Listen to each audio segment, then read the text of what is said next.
Here's a few movies to check out this week, currently on Netflix Instant. These are a few movies from my top 10 list and honorable mentions from 2014 that are now available for streaming. Horror, Honeymoon. A newlywed couple go on their honeymoon to a cabin up in the woods, and weird things start to happen. What I liked about this movie the most was that, aside from a couple of other people in the film, the bulk of the film was only about the two lead actors. So the movie relied heavily on their performances. Thankfully, both of them were up to the task, because I never felt the movie was boring. I never thought the movie was uninteresting. I thought that even though it was in one basic location, they did kind of go in and around their cabin. It was mostly just the cabin and these two people interacting with each other. It's very unusual, and there's some unsettling weirdness towards the end, but I definitely think it's worth a watch.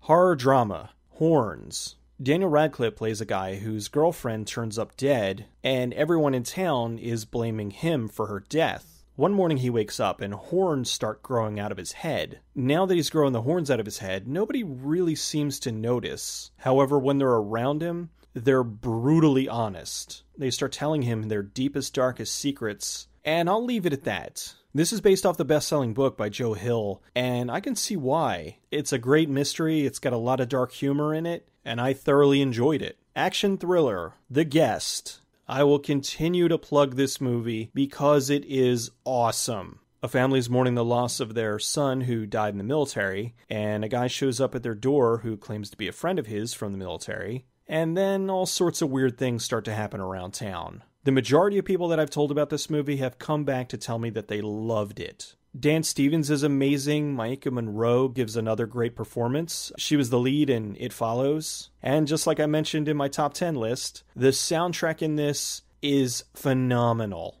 Documentary, Lost Soul. This was my number one pick for the best movie of 2014. It's the doomed journey of Richard Stanley's Island of Dr. Moreau. A lot of people know the horrible remake starring Val Kilmer from the 90s, and this explains how the movie started off with really good intentions, but because of a lot of studio meddling, overblown egos, and a witch doctor, the movie kind of imploded on itself. It's a fascinating watch because you get to see all the people that were directly involved with the production talk about the good things going into it, and then just how the whole thing fell apart. If you ever want to see how much a film can go wrong from pre-production all the way through into post, you need to see this. That's all I got for this week. I'll see you next time.